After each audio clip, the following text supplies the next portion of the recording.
Hello everyone, my name is Mike and this is Matrix to Paradise. I am finally back here in Phoenix, Arizona, here at the yard. Let me turn you around here. I'm here at the Crete Yard in Phoenix, the terminal actually they call it, here in Phoenix, Arizona. And right now it is 119 degrees out, it says here. So let's see. Right there, you should be able to see it. So anyway, it's 119 degrees out, according to the truck anyway. So I have the air conditioner on, and I'll probably turn the fan down a little bit so we can hear better. But anyway, so I'm here. I'm going to stay here for a couple days and get some paperwork done and go to Walmart and get some stuff I need to get. I gotta go. I'm going to go to Walmart and pick up some tuna fish because I like tuna fish sandwiches and stuff. So I'm going to go to Walmart, and it's already canned, and I could just keep it in the truck because the truck is temperature controlled, so it's not going to spoil.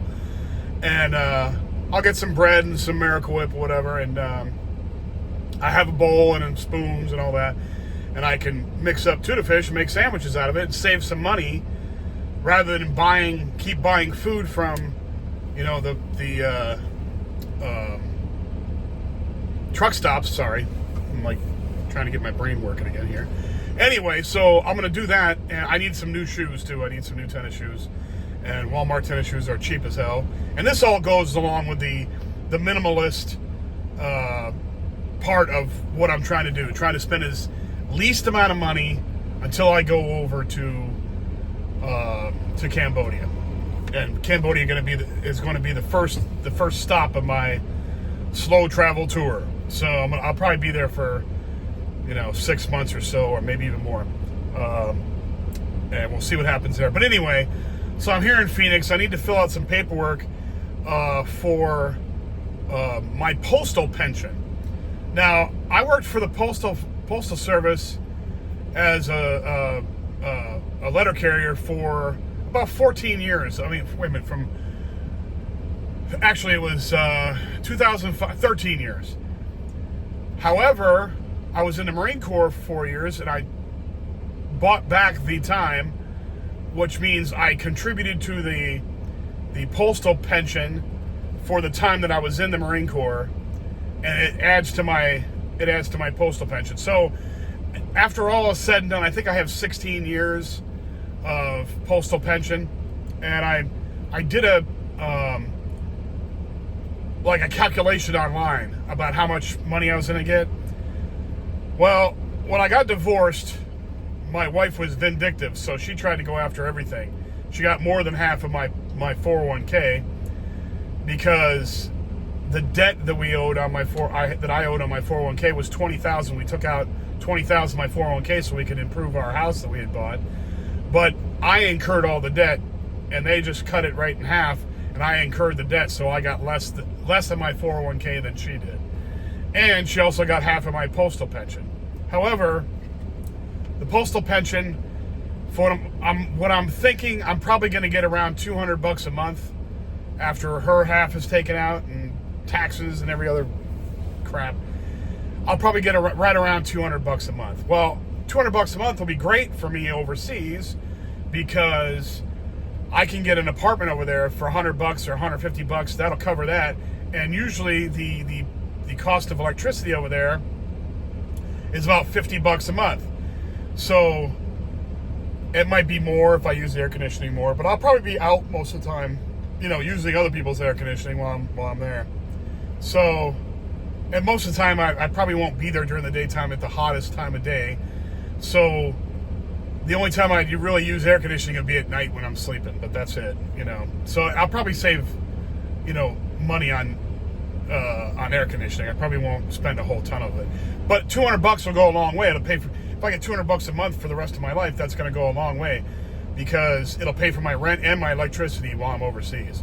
So then all I got to worry about is, all the rest of it, just food and travel and, visas and, that kind of thing. So,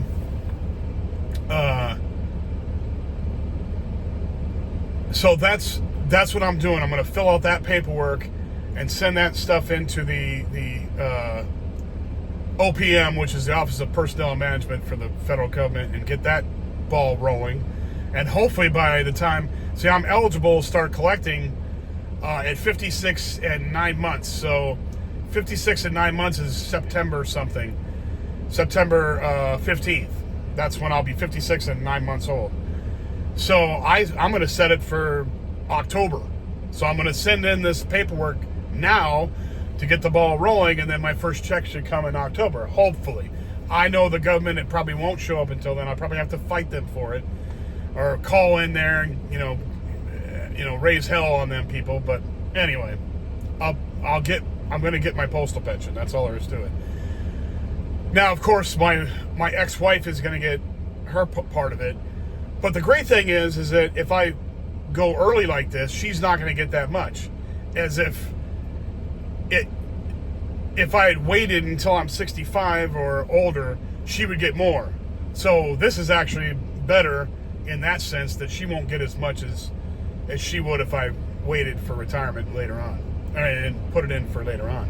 So it'll do me a world of good. So an extra $200 a month savings also until I leave. So I'm doing that. Like I said, I need to get some new shoes, because my shoes are falling apart now, these Walmart shoes. But I've had these shoes for about a year and a half, and that's about how long these tennis shoes from Walmart last. But for $34, you can't go wrong. $34, $35, something like that. So I'm gonna go get a new pair of Walmart tennis shoes, and that'll be my shoes for the next year and a half. Like I said, I'm gonna pick up some tuna fish and some bread, some Miracle Whip. And I've got a fridge in the back here, a small one, but I can put all that stuff in there, and I can save money on truck stop food. That's one of the biggest expenses there. Nowadays, I have to buy from. I can't go anywhere with a 53-foot trailer and a 20-foot truck. I'm 73 feet long. You can't just pull up to, Walmart and run in and go get some groceries. You just can't. In fact, Walmart doesn't even let you park. Everybody asks me that all the time. Can you park in Walmart's parking lot? Absolutely, you cannot. And the reason why is because other truck driver idiots, they used to allow trucks to park out in the boondocks in their parking lots, because they don't fill up all the way. And there was plenty of room for trucks to park in there, obviously. But other idiot truck drivers would stay there and leave trash there. Leave trash in the parking lot. And you're like, what is wrong with you people? You're idiots. So other people screwed up for the rest of us, Group punishment, something I've been dealing with for my entire life, government work, in the military, anytime you have, I remember one time in the military, when I was in the Marine Corps, I was a Marine MP in Yuma, Arizona, had nothing to do with anything going on with the Navy, right? Well, we're part of the U.S. Navy, we're part of the Navy Department. So anyway, some stupid-ass Navy pilots have this conference every year, and they have it up in Vegas, right? Well, they had some female pilots, okay, and some male pilots, and they're all hanging out, drinking, and being morons, and officers are idiots, okay? They think they're entitled. Well, they go out there and party, and some of them start groping on some of the girls that are there, right? Well, the girls get pissed off and complain, right? Can't blame them. They don't want to be groped by some drunk freaking other pilot, right? So they complain. It goes all the way up to the top. They have a big meltdown. People get, kicked out of the military, all that kind of crap. Well, then they punish everybody. So we all had to go to, every single one of us had to go to this sexual harassment freaking classes and all this crap, which took away some of our free time, which pissed me off in the worst way. So collective punishment pisses me off.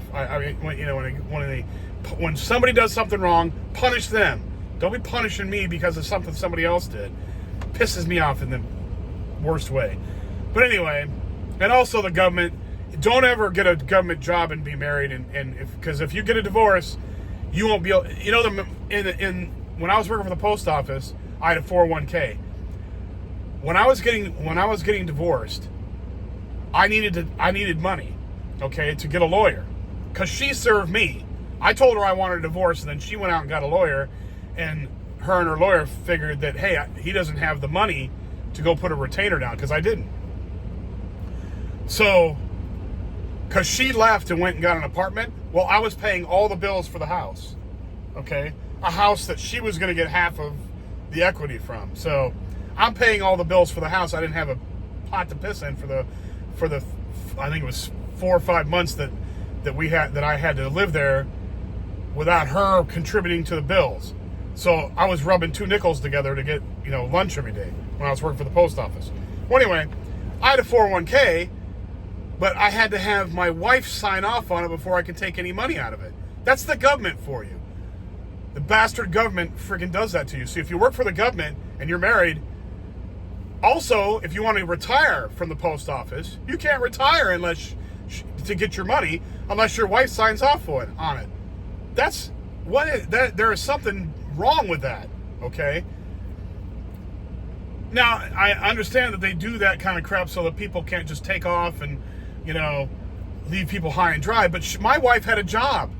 In fact, that's what, when she tried to get alimony from me for 5 years. She wanted $500 every month for 5 years, and I refused. I said, no, I'm not going to do that. So we went to court, and we had a contested divorce, and thankfully the judge said, no, I don't see any long-term alimony here.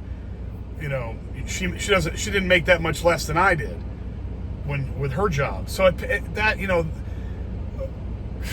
watch out, man. Don't ever. If I'm going to advise people, don't get married. Don't do it. You know, guys, don't do it, because if it goes wrong, she decides she doesn't want to be there, or you decide you don't want to be there, and she gets pissed off at you, they'll clean you out, especially if you're in a government job.